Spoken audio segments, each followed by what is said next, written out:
Channel Punjabi ਦੇਖ ਰਹੇ ਦਰਸ਼ਕਾਂ ਦਾ ਪ੍ਰੋਗਰਾਮ ਫਰੰਟ ਲਾਈਨ ਵਿੱਚ ਬਹੁਤ ਬਹੁਤ ਸਵਾਗਤ। ਦੋਸਤੋ ਆਹ ਅੱਜ ਦੇ ਕੁਝ ਮਸਲੇ, ਅੱਜ ਦੀਆਂ ਕੁਝ ਗੱਲਾਂ, ਅੱਜ ਦੀਆਂ ਸੁਰਖੀਆਂ, ਅੱਜ ਦੀਆਂ ਖਬਰਾਂ, ਕੈਨੇਡਾ ਦੇ ਮੁੱਖ ਮਸਲੇ ਅੱਜ ਦੇ ਤੁਹਾਡੇ ਨਾਲ ਸਾਂਝੇ ਕਰਨ ਦੇ ਲਈ ਸਭ ਤੋਂ ਪਹਿਲੀ ਗੱਲਬਾਤ ਕਰਨੀ ਹੈ ਕਿ ਕੈਨੇਡੀਅਨ ਬਹੁ ਗਿਣਤੀ ਚੋਣ ਨਤੀਜਿਆਂ ਦੇ ਵਿੱਚ ਯਕੀਨ ਰੱਖਦੀ ਹੈ। ਇਹ ਸਰਵੇ ਕਾਇਆ ਇਹ ਦੱਸ ਰਹੀ ਹੈ। ਰੌਲਾ ਚੀਨ ਦੀ ਦਖਲਅੰਦਾਜ਼ੀ ਦਾ ਸੀ ਵੀ ਉਹ ਚੋਣਾਂ ਜਿਹੜੀਆਂ ਪਿਛਲੀਆਂ 2 ਇਲੈਕਸ਼ਨ ਹੋਈਆਂ ਉਹਨਾਂ ਦੇ ਵਿੱਚ ਘਪਲੇਬਾਜ਼ੀ ਹੋਈ ਹੈ। ਦੂਜੀ ਗੱਲਬਾਤ ਇਹ ਕਰਨੀ ਹੈ ਕਿ ਪਿੱਛੇ ਜੇ ਹਵਾਈ ਸਫ਼ਰ ਦੇ ਵਿੱਚ ਲੋਕਾਂ ਦਾ ਨੁਕਸਾਨ ਬਹੁਤ ਹੋਇਆ, ਕਈ ਵਾਰੀ ਫਲਾਈਟਾਂ ਕੈਂਸਲ ਹੋ ਗਈਆਂ ਅਤੇ ਕਈ ਵਾਰੀ ਸਮਾਨ ਗੁਆਚ ਗਿਆ।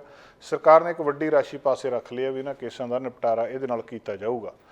ਮਕੇਨ ਇੱਕ ਫਰੈਂਚ ਫਰਾਈ ਬਣਾਉਣ ਵਾਲੀ ਬਹੁਤ ਵੱਡੀ ਕੰਪਨੀ ਆ, ਅਲਬਰਟਾ ਦੇ ਵਿੱਚ ਬਹੁਤ ਵੱਡਾ ਵਿਸਥਾਰ ਕਰ ਰਹੀ ਹੈ, ਕਈ ਨੌਕਰੀਆਂ ਨਿਕਲਣਗੀਆਂ, ਇਹ ਵੀ ਗੱਲਬਾਤ ਕਰਾਂਗੇ।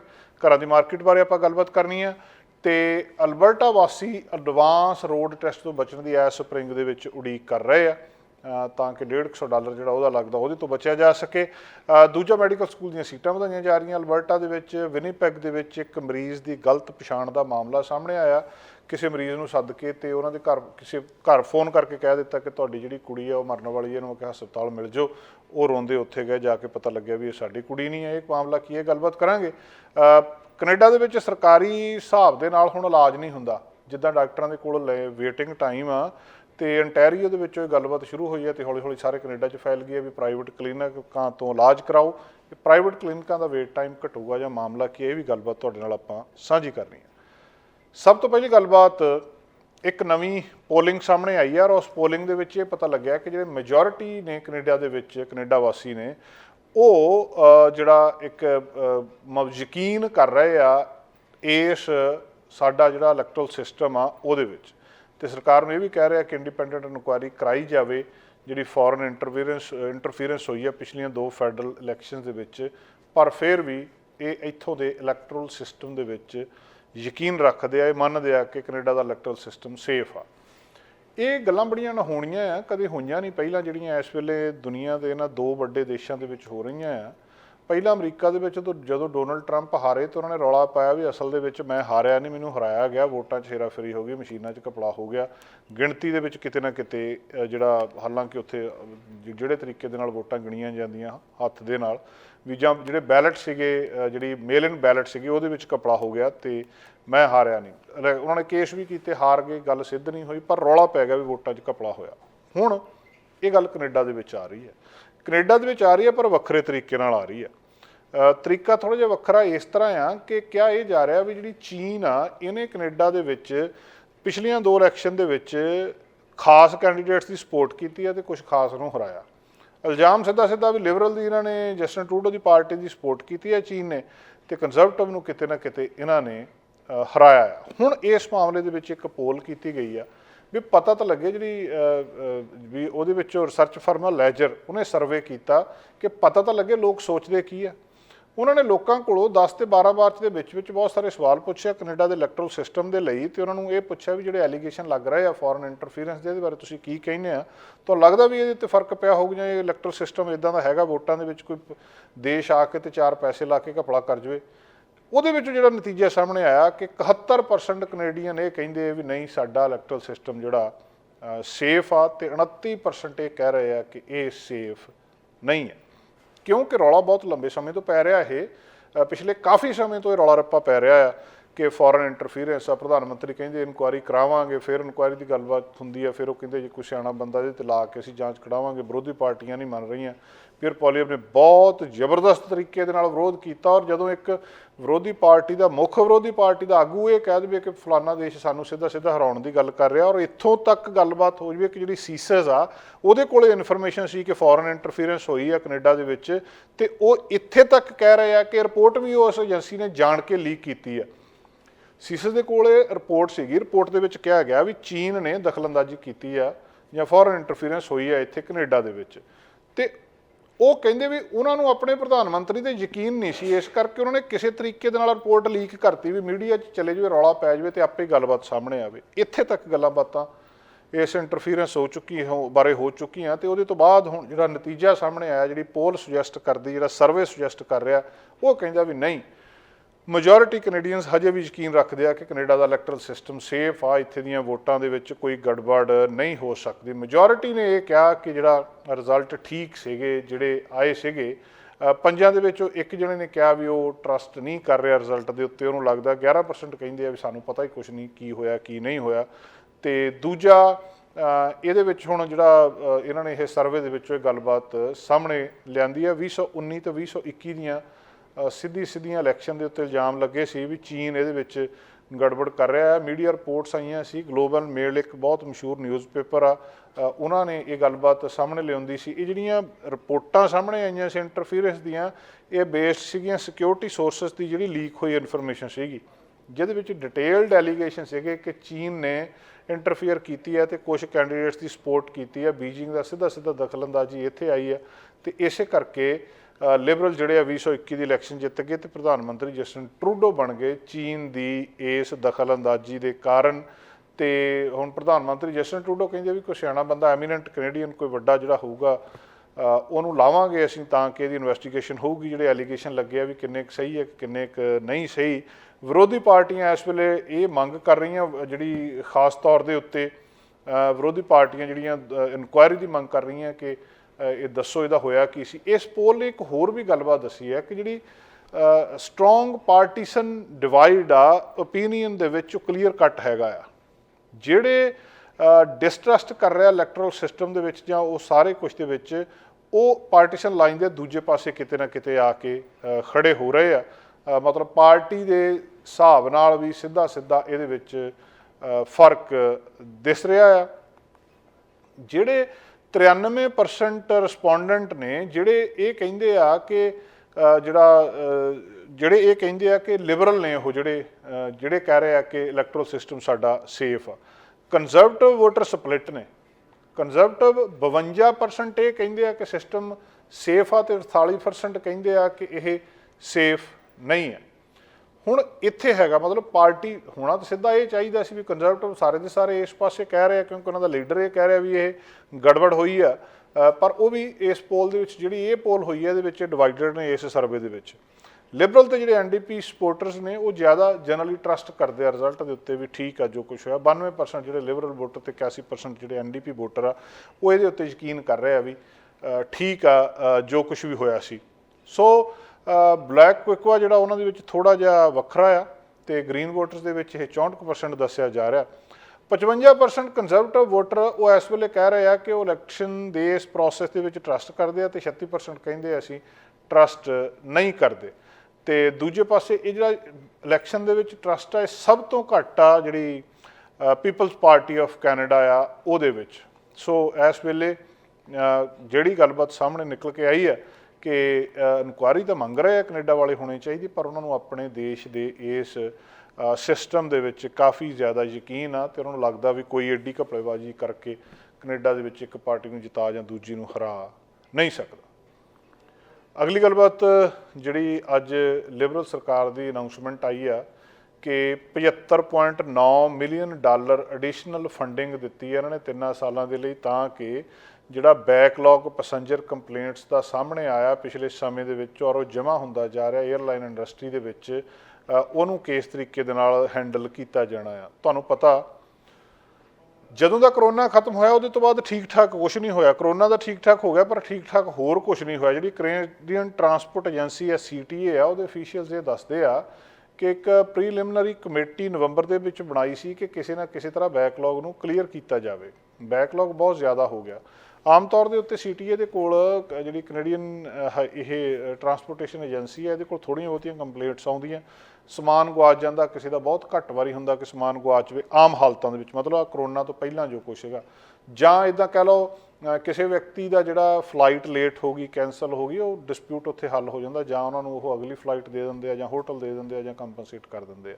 ਪਰ ਕੋਵਿਡ ਤੋਂ ਬਾਅਦ ਗੱਲਬਾਤ ਬਹੁਤ ਰੌਲੇ ਰੱਪੇ 'ਚ ਪੈ ਗਈ, ਬੈਕਲੌਗ ਬਹੁਤ ਜ਼ਿਆਦਾ ਹੋ ਗਿਆ।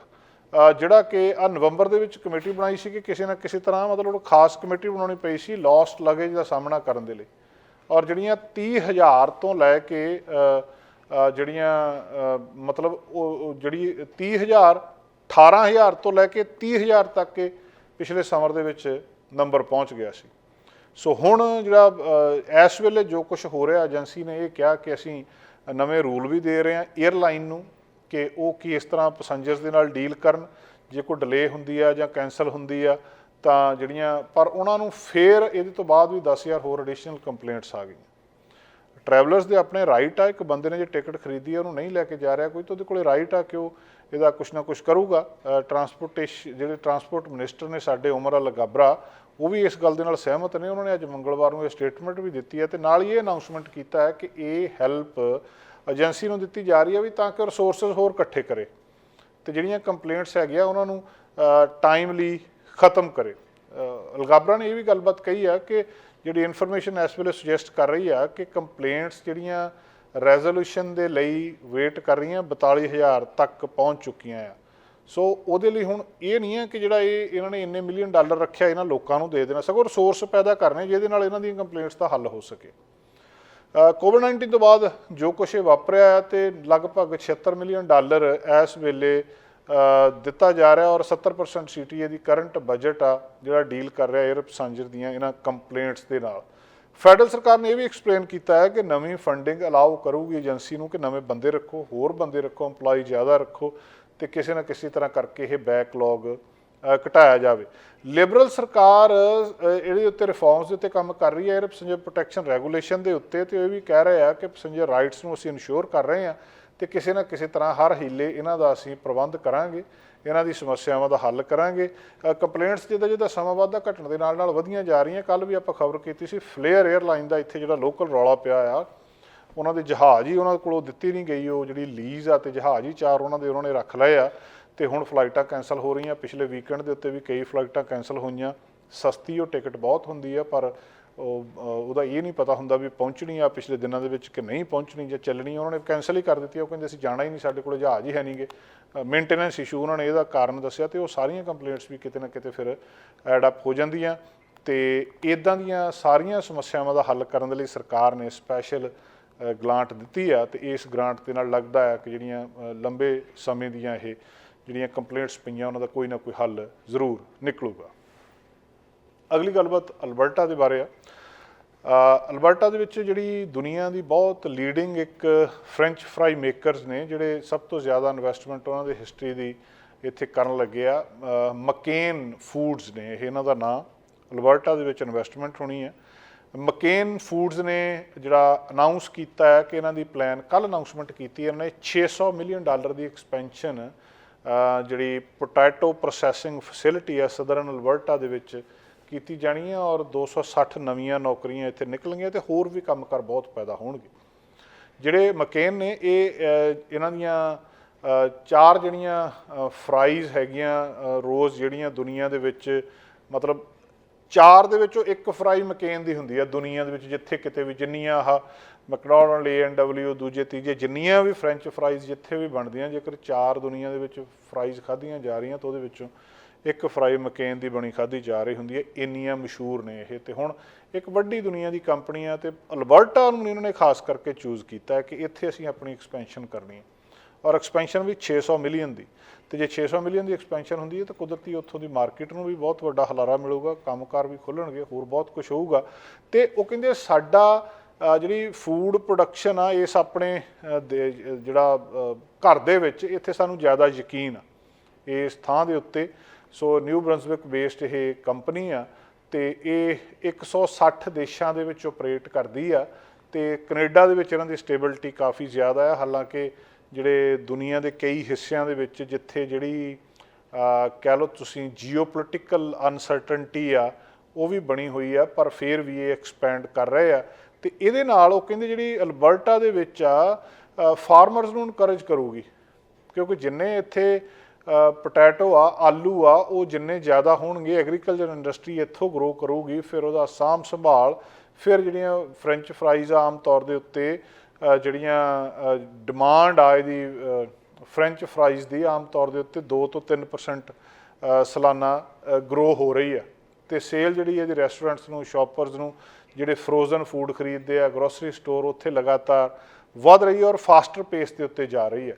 ਸੋ ਜਦੋਂ ਮਾਰਕੀਟ ਦੇ ਵਿੱਚ ਕੰਪਨੀ ਨੂੰ ਹੁਲਾਰਾ ਮਿਲ ਰਿਹਾ ਤੇ ਕੰਪਨੀ ਵੀ ਚਾਹੁੰਦੀ ਆ ਕਿ ਇੱਥੇ ਪੈਸਾ ਇਨਵੈਸਟ ਕੀਤਾ ਜਾਵੇ।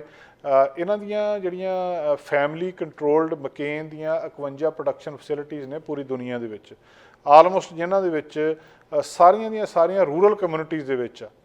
ਔਰ 20,000 ਤੋਂ ਜ਼ਿਆਦਾ ਇਹਨਾਂ ਦੇ ਕੋਲ ਇਸ ਵੇਲੇ EMPLOYE ਕੰਮ ਕਰਦੇ ਆ। ਪਿਛਲੇ 5 ਸਾਲਾਂ ਦੇ ਵਿੱਚ ਮਕੇਨ ਨੇ $157 ਮਿਲੀਅਨ ਐਕਸਪੈਂਡਿੰਗ ਕੀਤੀ ਇਹਨਾਂ ਦੀ 2 ਫੈਸਿਲਿਟੀਜ਼ ਦੇ ਵਿੱਚ, ਇੱਕ ਨਿਊ ਬ੍ਰੰਸਵਿਕ ਦੇ ਉੱਤੇ 100 ਮਿਲੀਅਨ ਦੀ ਜਿਹੜੀ ਬਿਲਡਿੰਗ ਇਹਨਾਂ ਦੀ ਪਹਿਲਾ ਪਲਾਂਟ ਬ੍ਰਾਜ਼ੀਲ ਦੇ ਵਿੱਚ ਲਾਇਆ, 200 ਮਿਲੀਅਨ ਇਹਨਾਂ ਨੇ ਅਮਰੀਕਾ ਦੇ ਵਿੱਚ ਇਡਾਓ ਦੇ ਵਿੱਚ ਲਾਇਆ, ਤੇ 300 ਮਿਲੀਅਨ ਦੀ ਬਿਲਡਿੰਗ ਦੀ ਇੱਕ ਫੈਸਿਲਿਟੀ ਜਿਹੜੀ ਵਾਸ਼ਿੰਗਟਨ ਸਟੇਟ ਦੇ ਵਿੱਚ ਲਾਈ ਹੈ। ਸੋ ਪੂਰੀ ਦੁਨੀਆ ਦੇ ਵਿੱਚ ਇਹ ਫੈਲੇ ਆ, ਤੇ ਹੁਣ ਅਲਬਰਟਾ ਨੂੰ ਇਹਨਾਂ ਨੇ ਚੁਣਿਆ ਆ। ਦੇਖੋ ਇਹਦੇ ਨਾਲ ਕਿੰਨਾ ਕੁ ਫਰਕ ਪੈਂਦਾ ਆ। ਵੱਡੀ ਇੱਕ ਫਰੈਂਚ ਫਰਾਈ ਬਣਾਉਣ ਵਾਲੀ ਕੰਪਨੀ, ਤੇ ਇਹਨਾਂ ਨੂੰ ਜਿਹੜੇ ਅਲਬਰਟਾ ਕਿਉਂਕਿ ਉੱਥੇ ਟਮਾਟਰ ਜਿਹੜੇ ਆਲੂ ਹੁੰਦੇ ਬਹੁਤ ਆ, ਉੱਥੇ ਜਿਹੜੀ 68,000 ਏਕੜ ਆ ਪੋਟੈਟੋ ਉੱਥੇ ਹੋ ਰਹੇ ਆ ਪ੍ਰੋਵਿੰਸ ਦੇ ਵਿੱਚ।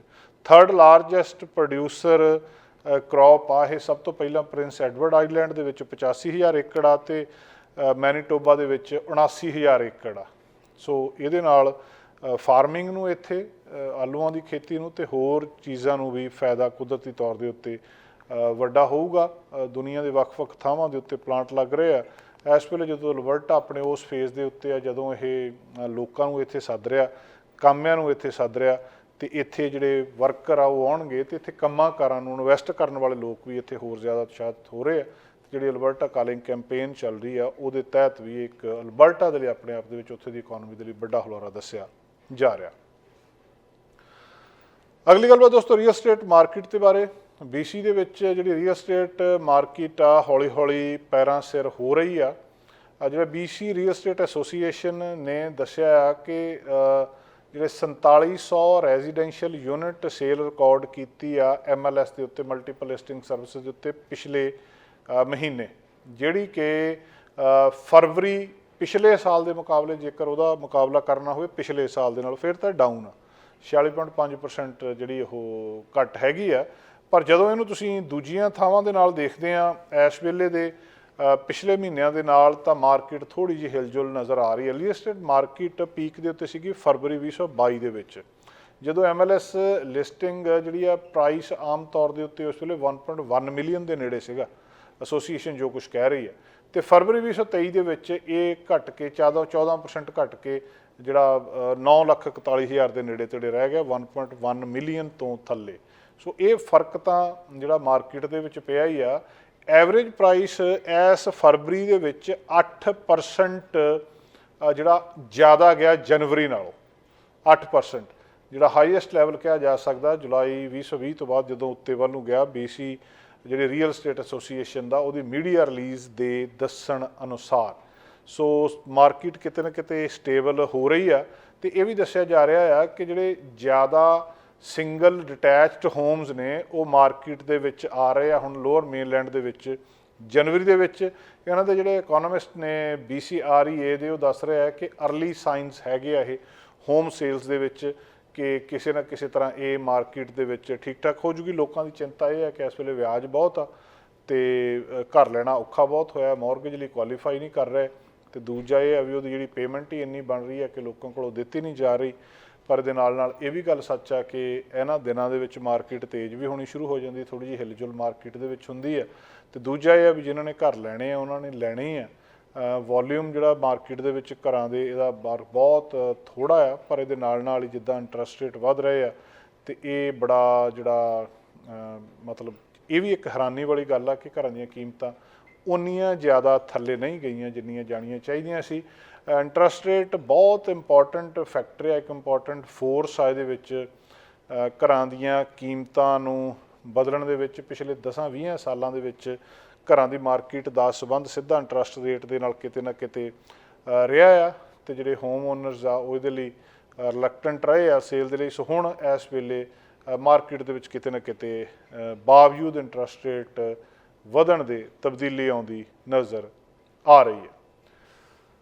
ਦੋਸਤੋ ਇੱਕ ਹੋਰ ਗੱਲਬਾਤ ਕਰਨੀ ਹੈ ਆਪਾਂ ਅਲਬਰਟਾ ਬਾਰੇ। ਅਲਬਰਟਾ ਦੇ ਵਿੱਚ ਜਦੋਂ ਕਿਸੇ ਨੇ ਲਾਇਸੈਂਸ ਲੈਣਾ ਹੁੰਦਾ ਉਹਦੇ ਸਟੈਪਸ ਹੁੰਦੇ ਨੇ ਬਹੁਤ ਸਾਰੇ। ਜਿਹੜੇ ਅਲਬਰਟਾ ਦੇ ਡਰਾਈਵਰ ਨੇ ਜਾਂ ਡਰਾਈਵਿੰਗ ਸਕੂਲਸ ਨੇ, ਰਜਿਸਟਰੀਜ਼ ਨੇ, ਉਹ ਇਸ ਵੇਲੇ ਬਹੁਤ ਮਤਲਬ ਚੰਗੀ ਤਰ੍ਹਾਂ ਉਡੀਕ ਕਰ ਰਿਹਾ ਬੜੀ ਉਤਸੁਕਤਾ ਦੇ ਨਾਲ ਕਿ ਜਿਹੜੀ ਚੇਂਜ ਹੋਵੇ ਇਹਨਾਂ ਦੇ ਜਿਹੜਾ ਗ੍ਰੈਜੂਏਟਡ ਡਰਾਈਵਰ ਲਾਇਸੈਂਸਿੰਗ ਆ ਉਹਦੇ ਵਿੱਚ। ਪ੍ਰੋਵਿੰਸ ਦੇ ਗ੍ਰੈਜੂਏਟਡ ਡਰਾਈਵਰਸ ਲਾਇਸੈਂਸਿੰਗ ਦੇ ਵਿੱਚ ਪ੍ਰੋਗਰਾਮ ਆ ਜਿਹੜਾ ਉਹਦੇ ਵਿੱਚ ਕਿਸੇ ਨਾ ਕਿਸੇ ਤਬਦੀਲੀ ਹੋਵੇ, ਤੇ ਆ ਸਪਰਿੰਗ ਦੇ ਵਿੱਚ ਤਬਦੀਲੀ ਹੋ ਜਾਣੀ ਹੈ। ਪਹਿਲਾਂ ਇਹਦਾ ਜ਼ਿਕਰ ਵੀ ਕੀਤਾ ਗਿਆ ਸੀ।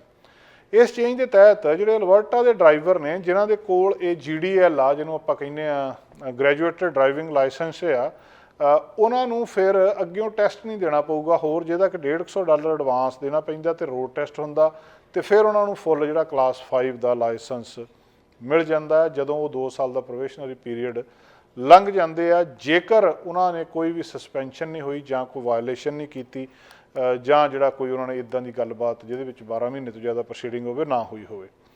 ਜਿਹੜਾ ਗ੍ਰੈਜੂਏਟ GDL ਆ, ਇਹ ਪਰਮਿਟ ਕਰਦਾ, ਅਲਾਓ ਕਰਦਾ ਤੁਹਾਨੂੰ ਕਿ ਤੁਸੀਂ ਆਟੋਮੈਟਿਕਲੀ ਅਪਗ੍ਰੇਡ ਹੋ ਜਾਓ ਜਦੋਂ ਇਹਨੂੰ ਰੀਨਿਊ ਕਰਾਉਣਾ, ਜਾਂ ਜੇ ਡਰਾਈਵਰ ਦੀ ਰਿਕੁਐਸਟ ਦੇ ਉੱਤੇ ਇਹਨੂੰ ਰੀਪ੍ਰਿੰਟ ਕਰਾਉਣਾ ਹੋਵੇ ਜਾਂ ਪਹਿਲਾਂ ਤੁਸੀਂ ਕੁਝ ਕਰਦੇ ਆ ਬਿਨਾਂ GDL ਦੇ। ਜਿਹੜੇ ਦੂਜੇ ਜਿਹੜੇ ਅਲਬਰਟਾ ਦੇ ਵਿੱਚ 7 ਲੱਖ ਜਿਹੜੇ ਹੈਗੇ ਆ ਲੋਕ GDL ਲਾਇਸੈਂਸ ਦੇ ਉੱਤੇ, ਕਈ ਲੋਕ ਇਹਨੂੰ ਕਰਾਉਂਦੇ ਨਹੀਂ, ਅੱਗੇ ਫਿਰ ਅਪਡੇਟ ਕਰਦੇ ਨਹੀਂ ਕਿ ਜਿਸ ਤਰੀਕੇ ਮਤਲਬ ਇਹਨੂੰ ਲੋਕ ਇੱਦਾਂ ਸਮਝਦੇ ਕਿ ਕੈਸ਼ ਗ੍ਰੈਬ ਹੀ ਆ, ਕਿ ਬਹੁਤ ਲੋਕ ਟੈਸਟ ਦਿੰਦੇ ਹੀ ਨਹੀਂ ਆ ਆਪਣੇ ਉਹਨੂੰ ਪ੍ਰੋਬੇਸ਼ਨਰੀ ਕੰਡੀਸ਼ਨ ਨੂੰ ਹਟਾਉਣ ਦਾ।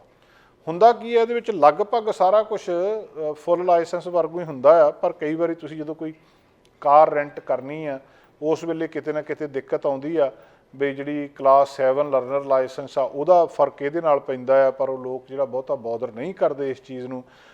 ਪ੍ਰੋਵਿੰਸ ਨੇ ਹਜੇ ਤੱਕ ਕੋਈ ਪੱਕੀ ਅਨਾਊਂਸਮੈਂਟ ਇਹਦੇ ਵੇਲੇ ਨਹੀਂ ਕੀਤੀ ਕਿ ਚੇਂਜ ਕਦੋਂ ਆਉਣੀ ਹੈ, ਪਰ ਇੰਨਾ ਉਹਨਾਂ ਨੇ ਕਿਹਾ ਸੀ ਕਿ ਸਪਰਿੰਗ ਦੇ ਵਿੱਚ ਆ ਜਾਣੀ, ਤੇ ਹੁਣ ਸਪਰਿੰਗ ਜਦੋਂ ਆ ਗਈ ਆ ਤੇ ਇਸ ਵੇਲੇ ਇਹ ਹੋਣਾ ਚਾਹੀਦਾ। ਜਿਹੜਾ ਨਵਾਂ ਐਡਵਾਂਸਡ ਰੋਡ ਟੈਸਟ ਆ ਜਿਹੜੀ ਉਹਦੇ ਵਿੱਚ ਕੁਝ ਤਬਦੀਲੀਆਂ ਹੋਣਗੀਆਂ। ਐਡਵਾਂਸ ਰੋਡ ਟੈਸਟ ਜਿਹੜਾ ਐਲੀਮੀਨੇਟ ਹੋ ਜਾਊਗਾ ਤੇ ਜਿਹੜਾ ਬੇਸਿਕ ਰੋਡ ਟੈਸਟ ਆ ਉਹਨੂੰ ਰਿਪਲੇਸ ਕਰ ਦਊਗਾ ਜਿਹੜੇ ਐਨਹਾਂਸਡ ਰੋਡ ਟੈਸਟ ਦੇ ਨਾਲ। ਇਹਦੇ ਨਾਲ 15 ਮਿੰਟ ਪਹਿਲੇ ਟੈਸਟ ਦੇ ਵਿੱਚ ਹੀ ਹੋਰ ਐਡ ਕਰ ਦਿੱਤੇ ਜਾਣਗੇ, ਤੇ ਜਿਹੜਾ ਇਹ ਇਨਕਲੂਡ ਹੋਊਗਾ ਕੁਝ ਆਸਪੈਕਟ ਜਿਹੜੇ ਐਡਵਾਂਸ ਰੋਡ ਟੈਸਟ ਦੇ ਇਹਦੇ ਵਿੱਚ ਹੋਣਗੇ। ਤੇ ਇਹਦੇ ਨਾਲ ਇੱਕ ਚੰਗੀ ਗੱਲ ਜਿਹੜੀ ਇਹ ਵਾਪਰੂਗੀ ਕਿ ਲੋਕਾਂ ਦਾ ਇੱਕ ਤਾਂ $150 ਬਚ ਜਾਊਗਾ, ਤੇ ਦੂਜਾ ਇੱਕ ਜਿਹੜੀ ਨਵਾਂ ਜਿਹੜਾ ਹੈਗਾ ਅੜਚਣ ਉਹਦੇ ਤੋਂ ਵੀ ਬਚਾਅ ਹੋ ਜਾਊਗਾ। ਤੇ ਇਹ ਕਦੋਂ ਤਬਦੀਲੀ ਸਰਕਾਰ ਕਰਦੀ ਆ ਤੇ ਕੀ ਉਹਦੀਆਂ ਡਿਟੇਲਸ ਹੁੰਦੀਆਂ ਆ, ਇਹ ਲੋਕ ਉਡੀਕ ਰਹੇ ਆ। ਇਸ ਸਮਰ ਦੇ ਵਿੱਚ ਕਿਹਾ ਸੀ ਤੇ ਹੁਣ ਲੱਗਦਾ ਹੈ ਕਿ ਜਿਹੜਾ ਇਸ ਸਮਰ ਦੇ ਵਿੱਚ ਅਲਬਰਟਾ ਦੇ ਵਿੱਚ ਇਹ ਤਬਦੀਲੀ ਆ ਜਾਊਗੀ। ਅਲਬਰਟਾ ਦੀ ਇੱਕ ਹੋਰ ਖਬਰ ਆ, ਅਲਬਰਟਾ ਨੇ ਮੈਡੀਕਲ ਰੈਜ਼ੀਡੈਂਸੀ ਸੀਟਸ 25% ਵਧਾਉਣ ਦਾ ਫੈਸਲਾ ਕਰ ਲਿਆ ਤਾਂ ਕਿ ਜਿਹੜੇ ਗ੍ਰੈਜੂਏਟ ਨੇ, ਮੈਡੀਕਲ ਸਟੂਡੈਂਟਸ ਨੇ ਪ੍ਰੋਵਿੰਸ ਦੇ ਵਿੱਚ, ਹੈਲਥ ਮਿਨਿਸਟਰ ਨੇ ਇਹ ਅਨਾਊਂਸਮੈਂਟ ਕੀਤੀ ਆ। ਡਾਕਟਰਾਂ ਦੀ ਕਮੀ ਤੁਹਾਨੂੰ ਪਤਾ ਕਿ ਲੰਬੇ ਸਮੇਂ ਤੋਂ ਸਾਰੀਆਂ ਥਾਵਾਂ ਦੇ ਉੱਤੇ ਰਹੀ ਆ ਪੂਰੇ ਕੈਨੇਡਾ ਦੇ ਵਿੱਚ ਹੀ। ਉਹਨੂੰ ਹੱਲ ਕਰਨ ਦੇ ਲਈ 2-3 ਤਰੀਕੇ ਲੱਭੇ ਜਾ ਰਹੇ ਆ। ਜ਼ਿਆਦਾ ਡਾਕਟਰ ਪੈਦਾ ਕੀਤੇ ਜਾਣ, ਜ਼ਿਆਦਾ ਨੂੰ ਇਸ ਪ੍ਰੋਫੈਸ਼ਨ ਦੇ ਵਿੱਚ ਇੱਧਰਲੇ ਪਾਸੇ ਰੱਖਿਆ ਜਾਵੇ ਤੇ ਦੇਸ਼ ਦੇ ਵਿੱਚ ਹੀ ਉਹ ਰਹਿ ਸਕਣ। ਪ੍ਰੋਵਿੰਸ ਇਸ ਵੇਲੇ ਐਕਸਪੈਂਡ ਕਰੂਗਾ ਇਹਨਾਂ ਦੀਆਂ ਰੈਜ਼ੀਡੈਂਸੀ ਟ੍ਰੇਨਿੰਗ ਸਪੇਸਿਸ ਨੂੰ ਜਿਹੜੀਆਂ ਰਿਜ਼ਰਵ ਨੇ ਇੰਟਰਨੈਸ਼ਨਲ ਮੈਡੀਕਲ ਗ੍ਰੈਜੂਏਟਸ ਦੇ ਲਈ 70 ਤੱਕ ਕਰ ਦੂਗਾ। ਪਹਿਲਾਂ ਇਹ 30 ਆ, ਹੈਲਥ ਮਿਨਿਸਟਰ ਨੇ ਇਹ ਜਾਣਕਾਰੀ ਦਿੱਤੀ ਆ।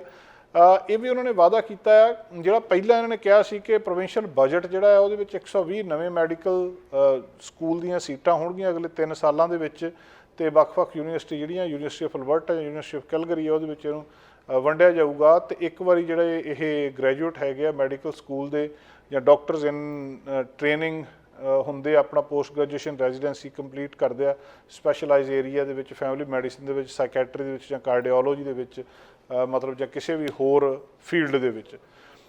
ਅਸਲ ਦੇ ਵਿੱਚ ਜਦੋਂ ਇਸ ਚੀਜ਼ ਨੂੰ ਵਧਾਇਆ ਜਾਂਦਾ ਆ ਤਾਂ ਇੱਕ ਹੱਲ ਇਹ ਕੀਤਾ ਜਾਂਦਾ ਕਿ ਜਿਹੜੇ ਇੰਟਰਨੈਸ਼ਨਲ ਸਟੂਡੈਂਟਸ ਨੇ, ਇੰਟਰਨੈਸ਼ਨਲ ਗ੍ਰੈਜੂਏਟਸ ਨੇ, ਇੱਕ ਬੰਦਾ ਡਾਕਟਰ ਬਣ ਗਿਆ, ਕਿਸੇ ਇੱਕ ਦੇਸ਼ ਦੇ ਵਿੱਚ ਡਾਕਟਰ ਬਣ ਕੇ ਇੱਥੇ ਆ ਗਿਆ, ਇੱਥੇ ਆ ਕੇ ਉਹਨੇ ਟੈਸਟ ਵੀ ਕਲੀਅਰ ਕਰ ਲਿਆ, ਪਰ ਉਹ ਟੈਸਟ ਕਲੀਅਰ ਕਰਨ ਤੋਂ ਬਾਅਦ ਵੀ ਉਹਦੇ ਕੋਲੇ ਅੜਚਣ ਇਹ ਆ ਕਿ ਉਹਨੂੰ ਰੈਜ਼ੀਡੈਂਸੀ ਕਰਨੀ ਪੈਣੀ ਹੈ ਇੱਥੇ ਕੁਛ ਚਿਰ ਦੀ।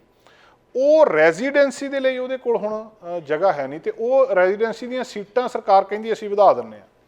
ਜਦੋਂ ਸੀਟਾਂ ਵਧਾ ਦੇਣਗੇ ਤਾਂ ਕੁਦਰਤੀ ਤੌਰ 'ਤੇ ਜ਼ਿਆਦਾ ਜਿਹੜੇ ਲੋਕ ਆ ਇੱਥੇ ਉਹ ਆ ਕੇ ਫਿਰ ਡਾਕਟਰ ਬਣ ਸਕਣਗੇ ਤੇ ਸਮੱਸਿਆ ਹੱਲ ਹੋ ਜੂਗੀ। ਕਿਉਂਕਿ ਬਾਹਰਲੇ ਪ੍ਰੋਵਿੰਸਿਸ ਤੋਂ ਪੜ੍ਹੇ ਲਿਖੇ ਡਾਕਟਰ ਜਿਹੜੇ ਇੱਥੇ ਆ ਰਹੇ ਆ, ਕੋਈ ਬੰਦਾ ਡਾਲਰ ਸਟੋਰ 'ਤੇ ਕੰਮ ਕਰ ਰਿਹਾ ਤੇ ਕੋਈ ਟਰੱਕ ਡਰਾਈਵ ਕਰ ਰਿਹਾ। ਉਸ ਮਾਮਲੇ ਦੇ ਵਿੱਚ ਇਹ ਇੱਕ ਵੱਡਾ ਕੰਮ ਦੱਸਿਆ ਜਾ ਰਿਹਾ ਹੈ। ਤੇ ਯੂਨੀਵਰਸਿਟੀ ਆਫ ਅਲਬਰਟਾ ਦੇ ਵਿੱਚ ਜਿਹੜੇ ਪ੍ਰੋਵਿੰਸ ਆ 113 ਮਿਲੀਅਨ ਦੀ ਕਮਿਟਮੈਂਟ ਉਹਨਾਂ ਨੇ ਕੀਤੀ ਹੈ 3 ਸਾਲਾਂ ਦੇ ਵਿੱਚ ਮੈਡੀਕਲ ਰੈਜ਼ੀਡੈਂਸੀ ਦੇ ਲਈ। ਇਹਦੇ ਨਾਲ ਉਹ ਕਹਿੰਦੇ ਜ਼ਿਆਦਾ ਅਪਰਚੁਨਿਟੀਜ਼ ਕ੍ਰੀਏਟ ਹੋਣਗੀਆਂ, ਲੋਕਾਂ ਨੂੰ ਫਾਇਦਾ ਹੋਊਗਾ, ਤੇ ਜਿਹੜੇ ਰੂਰਲ ਡਾਕਟਰ ਆ ਉਹਨਾਂ ਦੀ ਸ਼ਾਰਟੇਜ ਆ ਉਹਦੇ ਵਿੱਚ ਵੀ ਕਿਤੇ ਨਾ ਕਿਤੇ ਇਹਦੇ ਨਾਲ ਫਾਇਦਾ ਹੋਊਗਾ। ਉਹ ਕਹਿੰਦੇ ਅਸੀਂ ਇਨਵੈਸਟ ਕਰ ਰਹੇ ਹਾਂ ਆਪਣਾ ਤੇ ਇਹਨੂੰ ਫਿਊਚਰ ਦੇ ਵਿੱਚ ਕੈਸ਼ ਕਰਾਂਗੇ। ਹਰ ਇੱਕ ਸਿਟੀਜ਼ਨ ਜਿਹੜਾ ਸਾਡੇ ਪ੍ਰੋਵਿੰਸ ਦਾ ਜਿਹਦੇ ਵਿੱਚ ਉਹਨੂੰ ਪ੍ਰੋਪਰ ਜਿਹੜੀ ਆ ਇਕੁਇਟੇਬਲ ਹੈਲਥ ਕੇਅਰ ਉਹਨੂੰ ਮਿਲੂਗੀ ਤੇ ਉਹਦੇ ਨਾਲ ਬਚਾਅ ਹੋਊਗਾ ਲੋਕਾਂ ਦਾ।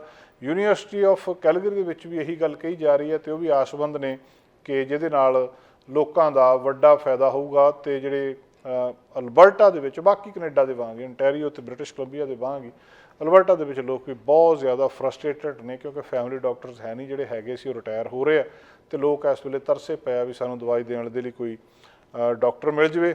ਉਸ ਮਾਮਲੇ ਦੇ ਵਿੱਚ ਇਹ ਇੱਕ ਸੋਲਿਡ ਸਰਕਾਰ ਦਾ ਯਤਨ ਕਿਹਾ ਜਾ ਰਿਹਾ ਕਿ ਜਿਹੜਾ ਇਸ ਸਮੱਸਿਆ ਨੂੰ ਮੁੱਢੋਂ ਫੜ ਕੇ ਤੇ ਉਹਨੂੰ ਹੱਲ ਕਰੂਗਾ ਤੇ ਲੋਕਾਂ ਦੇ ਕੋਲ ਜ਼ਿਆਦਾ ਡਾਕਟਰ ਜਿਹੜੇ ਆ ਉਹ ਸਾਹਮਣੇ ਆਉਣਗੇ।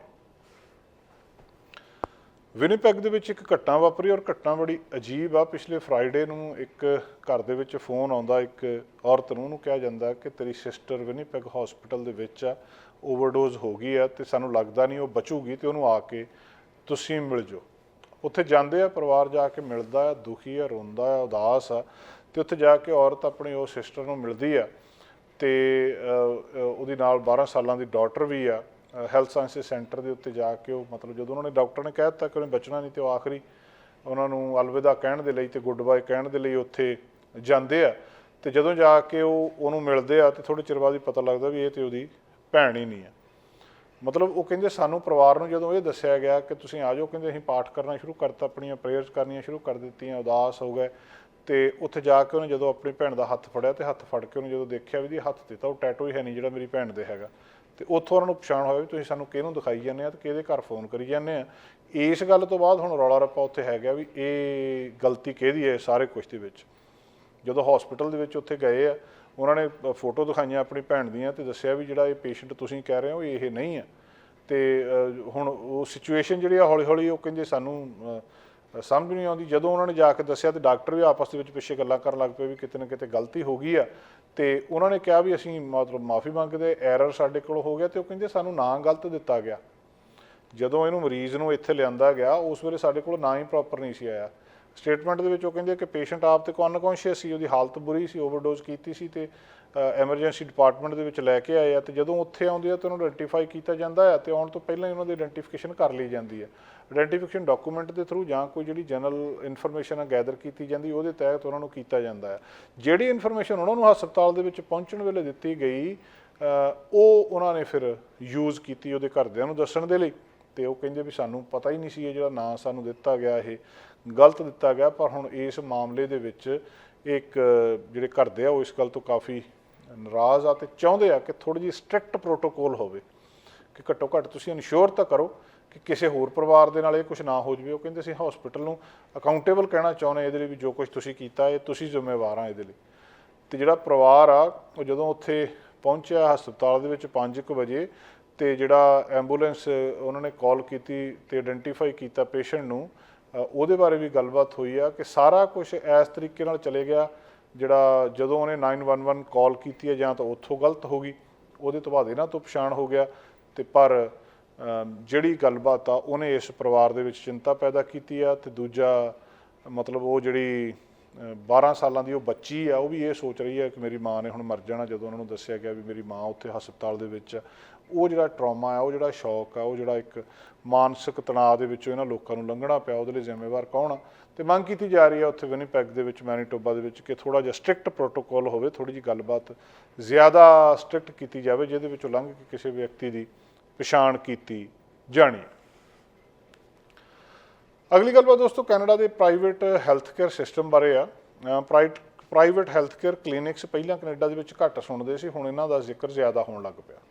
ਜ਼ਿਆਦਾ ਇਸ ਕਰਕੇ ਹੋਣ ਲੱਗ ਪਿਆ ਕਿ ontario ਦੇ ਪ੍ਰੀਮੀਅਰ ਡਗ ਫੋਰਡ ਨੇ ਇੱਕ ਪਲਾਨ ਜਿਹੜਾ ਸਾਹਮਣੇ ਲੈ ਕੇ ਆਂਦਾ ਸੀ ਜਿਹਦੇ ਵਿੱਚ ਉਹਨਾਂ ਨੇ ਕਿਹਾ ਸੀ ਕਿ ontario ਦੇ ਵਿੱਚ ਜਿਹੜੀਆਂ ਸਰਜਰੀਜ਼ ਆ ਫॉर ਪ੍ਰੋਫਿਟ ਕਲੀਨਿਕਸ ਦੇ ਵਿੱਚ ਕੀਤੀਆਂ ਜਾਣੀਆਂ, ਉਹਨਾਂ ਦਾ ਨੰਬਰ ਵਧਾਇਆ ਜਾ ਰਿਹਾ। ਫੋਰਡ ਸਰਕਾਰ ਦਾ ਹਾਲਾਂਕਿ ਵਾਅਦਾ ਸੀਗਾ ਕਿ ਇਹਦੇ ਨਾਲ ਸਟਰੀਮਲਾਈਨ ਕਰਾਂਗੇ ਅਸੀਂ ਇਹਨਾਂ ਸਰਵਿਸਿਜ਼ ਨੂੰ ਤੇ ਇਸ਼ੂ ਨੂੰ ਸੋਲਵ ਕਰਾਂਗੇ ਜਿਹੜਾ ਲੰਮਾ ਵੇਟ ਟਾਈਮ ਦਾ ਆ।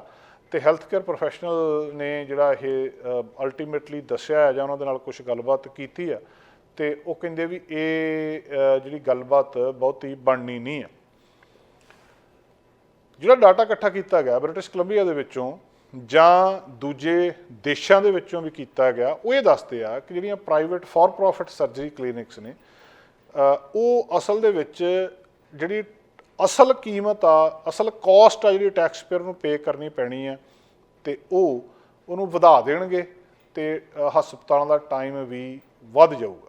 ਮਾਮਲਾ ਕੀ ਆ, ਆਪਣੇ ਕੋਲ ਫੈਮਿਲੀ ਡਾਕਟਰ ਹੁੰਦੇ ਆ ਕੈਨੇਡਾ ਦੇ ਵਿੱਚ। ਬੰਦੇ ਨੂੰ ਕੋਈ ਸਮੱਸਿਆ ਆਉਂਦੀ ਫੈਮਿਲੀ ਡਾਕਟਰ ਕੋਲ ਜਾਂਦਾ, ਉਹ ਅੱਗੇ ਸਪੈਸ਼ਲਿਸਟ ਕੋਲੇ ਭੇਜ ਦਿੰਦੇ ਆ। ਮੰਨ ਲਓ ਸਪੈਸ਼ਲਿਸਟ ਕਹਿ ਦਿੰਦਾ ਵੀ ਆਹ ਤੁਹਾਡੀ ਸਰਜਰੀ ਹੋਣੀ, ਗੋਡਾ ਬਦਲਣਾ, ਤੁਹਾਡਾ ਚੂਲਾ ਬਦਲਣਾ ਜਾਂ ਕੋਈ ਗੱਲਬਾਤ ਆ, ਤਾਂ ਫਲਾਣੇ ਹਸਪਤਾਲ ਦੇ ਵਿੱਚ ਜਾ ਕੇ ਬਦਲਾ ਲਓ। ਉਸ ਹਸਪਤਾਲ ਦੇ ਵਿੱਚ ਜਾਣ ਵੇਲੇ ਜਿਹੜਾ ਡਾਕਟਰ ਆ ਉੱਥੇ ਸਰਜਨ ਆ, ਉਹਦੇ ਕੋਲੇ ਵੇਟ ਟਾਈਮ ਆ, ਸਰਜਨ ਥੋੜ੍ਹੇ ਆ। ਉਹ ਕਹਿੰਦਾ ਜੀ ਤੁਹਾਡੀ ਇੰਨੀ ਤਰੀਕ ਨੂੰ ਵਾਰੀ ਆਊਗੀ, ਇੰਨੀ ਤਰੀਕ ਨੂੰ, ਤੇ ਕਈ ਵਾਰੀ ਚਲਦੀ ਗੱਲ 6 ਮਹੀਨੇ ਸਾਲ ਤੱਕ ਪਿੱਛੇ ਚਲੇ ਜਾਂਦੀ ਹੈ। ਹਸਪਤਾਲਾਂ ਨੇ ਕੀ ਕੀਤਾ, ਹਸਪਤਾਲ ਇਹ ਕਹਿੰਦੇ ਕਿ ਇਹਦਾ ਕੁਛ ਨਾ ਕੁਛ ਇੱਦਾਂ ਦਾ ਕੀਤਾ ਜਾਵੇ ਕਿ ਜਿਹੜੇ ਪ੍ਰਾਈਵੇਟ ਕਲੀਨਿਕਸ ਨੇ ਉਹਨਾਂ ਨੂੰ ਵਿੱਚ ਲਿਆਂਦਾ ਜਾਵੇ ਕਿ ਪ੍ਰਾਈਵੇਟ ਕਲੀਨਿਕਸ ਜਿਹੜੇ ਆ ਉਹ ਇਸ ਗੱਲ ਦਾ ਇਲਾਜ ਕਰ ਦੇਣ। ਤੇ ਹੁਣ ਉਹ ਜਿਹੜਾ ਪ੍ਰਾਈਵੇਟ ਸਿਸਟਮ ਜਦੋਂ ਵਿੱਚ ਆ ਗਿਆ, ਜਦੋਂ ਸਰਕਾਰਾਂ ਹੀ ਕਹਿ ਰਹੀਆਂ ਕਿ ਤੁਸੀਂ ਪ੍ਰਾਈਵੇਟ ਤੋਂ ਇਲਾਜ ਕਰਾ ਲਓ, ਤੇ ਪੇ ਭਾਵੇਂ ਉਹ ਉਸੇ ਤੁਹਾਡੇ ਇੰਸ਼ੋਰੈਂਸ ਨਹੀਂ ਕਰਨਾ ਜਿਹੜਾ ਤੁਹਾਡੇ ਕੋਲ ਹੈਗਾ ਆ, ਪਰ ਇਹ ਪ੍ਰਾਈਵੇਟ ਸਿਸਟਮ ਹੁਣ ਤੁਹਾਡੇ ਲਈ ਵੱਡਾ ਸੰਕਟ ਪੈਦਾ ਕਰ ਸਕਦਾ। ਟੈਕਸ ਪੇਅਰ ਨੂੰ ਜ਼ਿਆਦਾ ਪੇ ਕਰਨਾ ਚਾਹੂਗਾ।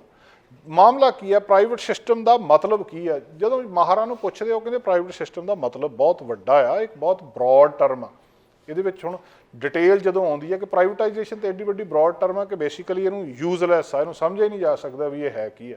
ਔਰ ਇਹਨੂੰ ਦੂਜੀ ਗੱਲਬਾਤ ਆ ਕਿ ਇੱਥੇ ਜਿਹੜਾ ਪ੍ਰਾਈਵੇਟ ਸਿਸਟਮ ਆ ਜਿਹਨੂੰ ਫॉर ਪ੍ਰੋਫਿਟ ਕੇਅਰ ਕਿਹਾ ਜਾ ਰਿਹਾ ਆ, ਉਹਦੇ ਵਿੱਚ ਉਹ ਕਹਿੰਦੇ ਅਸਲ ਦੇ ਵਿੱਚ ਬਾਟਮ ਲਾਈਨ ਇਹ ਆ, ਮੁੱਖ ਦੀ ਗੱਲ ਇਹ ਆ ਵੀ ਜਿਹੜੇ ਪ੍ਰਾਈਵੇਟ ਕਲੀਨਿਕ ਆ ਇਹਨੂੰ ਵੱਡੀਆਂ ਕੰਪਨੀਆਂ ਓਨ ਕਰਨਗੀਆਂ, ਵੱਡੀਆਂ ਕੰਪਨੀਆਂ ਇਹਨੂੰ ਖਰੀਦਣਗੀਆਂ ਜਾਂ ਇਹਨਾਂ ਦੇ ਆਪਣੇ ਸ਼ੁਰੂ ਕਰਨਗੀਆਂ, ਤੇ ਅਲਟੀਮੇਟਲੀ ਉਹਨਾਂ ਦਾ ਇੱਕੋ ਹੀ ਮਕਸਦ ਹੋਣਾ ਕਮਾਈ, ਤੇ ਕਮਾਈ ਫਿਰ ਇਹਦੇ ਵਿੱਚੋਂ ਉਹ ਕਰਨਗੀਆਂ। ਤੇ ਦੂਜਾ ਹੁਣ ਸਵਾਲ ਇਹ ਪੈਦਾ ਹੁੰਦਾ ਕਿ ਜਿਹੜੇ ਪ੍ਰਾਈਵੇਟ ਪ੍ਰੋਡਿਊਸਰਸ ਨੇ ਇੱਥੇ ਮਤਲਬ ਇਹਦੀ ਕਾਸਟ ਘੱਟ ਹੋਊਗੀ।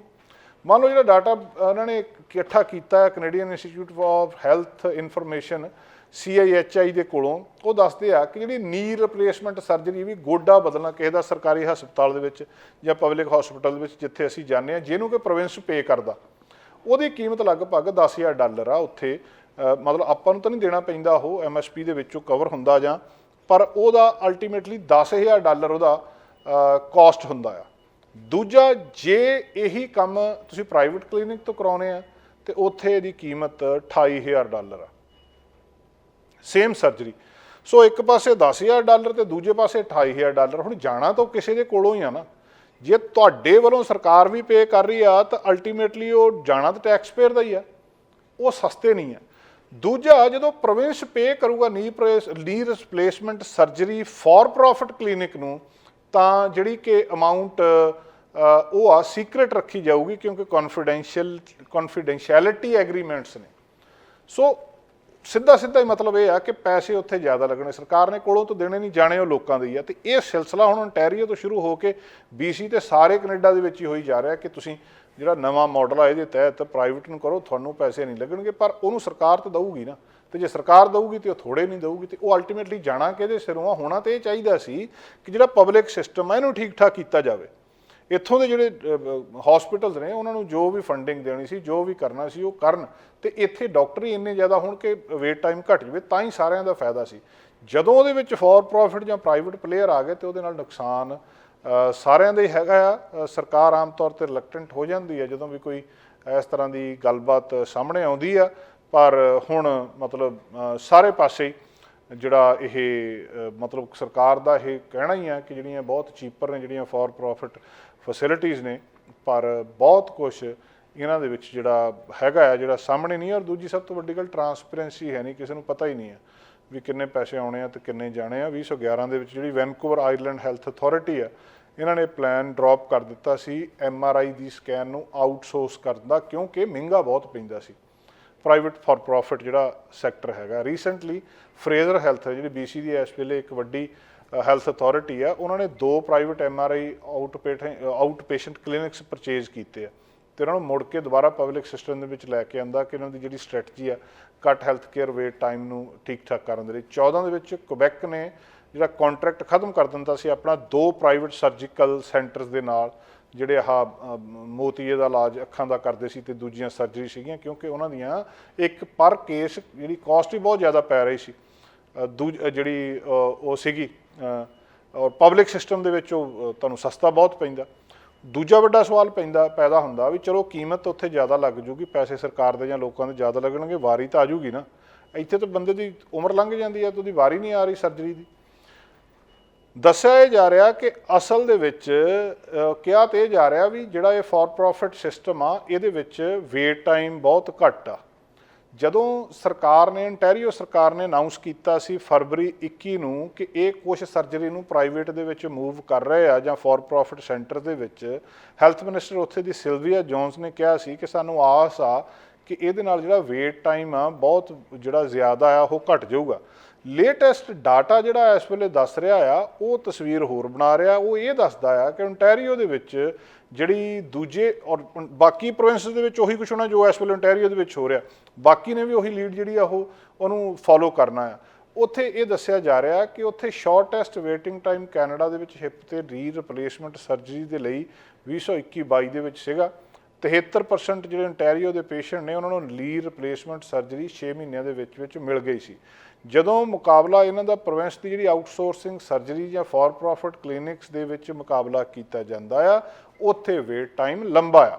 ਬ੍ਰਿਟਿਸ਼ ਕੋਲੰਬੀਆ ਦੇ ਵਿੱਚ 70% ਮਰੀਜ਼ਾਂ ਨੂੰ ਜਿਹੜਾ ਨੀ ਰਿਪਲੇਸਮੈਂਟ ਗੋਡੇ ਦੀ ਸਰਜਰੀ 6 ਮਹੀਨਿਆਂ ਦੇ ਵਿੱਚ ਵਾਰੀ ਆ ਗਈ, ਬਦਲੀ ਗਈ, ਜਦੋਂ ਕਿ ਅਲਬਰਟਾ ਦੇ ਵਿੱਚ 53% ਤੇ ਕੁਬੈਕ ਦੇ ਵਿੱਚ 48% ਨੂੰ 6 ਮਹੀਨਿਆਂ ਦੇ ਵਿੱਚ ਗੋਡਾ ਬਦਲਣ ਦੀ ਸਰਜਰੀ ਦੀ ਉਹਨਾਂ ਦੀ ਵਾਰੀ ਆ ਗਈ। ਜਿਹੜਾ ਮੋਤੀਏ ਦਾ ਅੱਖਾਂ ਦਾ ਕੈਟਰੈਕਟ ਸਰਜਰੀ ਸੀਗੀ ontario ਦੇ ਵਿੱਚ 60% ਜਿਹੜੀਆਂ ਸਰਜਰੀ ਸੀਗੀਆਂ ਉਹ 16 ਵੀਕ ਦੇ ਵਿੱਚ ਕਰ ਦਿੱਤੀਆਂ ਗਈਆਂ ਬੈਂਚਮਾਰਕ ਦੇ। ਹੁਣ ਕੀ ਹੋਰ ਕਲੀਨਿਕ ਚਾਹੀਦੇ ਆ? ਇਹ ਆਪਣੇ ਆਪ ਦੇ ਵਿੱਚ ਇੱਕ ਬਹੁਤ ਵੱਡਾ ਸਵਾਲ ਆ, ਪਰ ਇਸ ਵੇਲੇ ਕੰਟਰੋਵਰਸੀ ਇਸ ਮੁੱਦੇ ਦੇ ਉੱਤੇ ਹੋ ਰਹੀ ਆ ਕਿ ਜੋ ਕੁਝ ਕਿਹਾ ਜਾ ਰਿਹਾ ਕਿ ਇਹਦੇ ਨਾਲ ਵੇਟ ਟਾਈਮ ਘਟੂਗਾ, ਇਹਦੇ ਨਾਲ ਖਰਚਾ ਘਟੂਗਾ, ਇਹਦੇ ਨਾਲ ਕੈਨੇਡਾ ਦਾ ਹੈਲਥ ਕੇਅਰ ਸਿਸਟਮ ਠੀਕ ਹੋ ਜਾਊਗਾ। ਆਲੋਚਕ ਇਹਦੇ ਬਾਰੇ ਚਿੰਤਤ ਨੇ ਤੇ ਇਹਦੇ ਉੱਤੇ ਕਈ ਤਰ੍ਹਾਂ ਦੇ ਸਵਾਲ ਪੈਦਾ ਕਰ ਰਹੇ ਆ ਕਿ ਅਸਲ ਦੇ ਵਿੱਚ ਦਿਖਾਇਆ ਕੀ ਜਾ ਰਿਹਾ ਤੇ ਸੱਚਾਈ ਕੀ ਹੈ। ਦੋਸਤੋ, ਇਹਦੇ ਨਾਲ ਅੱਜ ਦਾ ਪ੍ਰੋਗਰਾਮ ਇੱਥੇ ਸਮਾਪਤ ਕਰਦੇ ਹਾਂ ਤੇ ਕੱਲ ਆਪਾਂ ਫਿਰ ਹਾਜ਼ਰ ਹੋਵਾਂਗੇ ਕੁਝ ਕੱਲ ਦੀਆਂ ਨਵੀਆਂ ਗੱਲਾਂ ਬਾਤਾਂ ਨਾਲ। ਸਾਡਾ ਹਰ ਇੱਕ ਪ੍ਰੋਗਰਾਮ ਦੇਖਣ ਤੇ ਸਾਡੇ ਨਾਲ ਜੁੜਨ ਲਈ ਸਬਸਕ੍ਰਾਈਬ ਕਰੋ ਚੈਨਲ ਪੰਜਾਬੀ ਤੇ ਨੋਟੀਫਿਕੇਸ਼ਨ ਲਈ ਬੈਲ ਆਈਕਨ ਵਾਲੇ ਬਟਨ ਤੇ ਕਲਿੱਕ ਕਰੋ।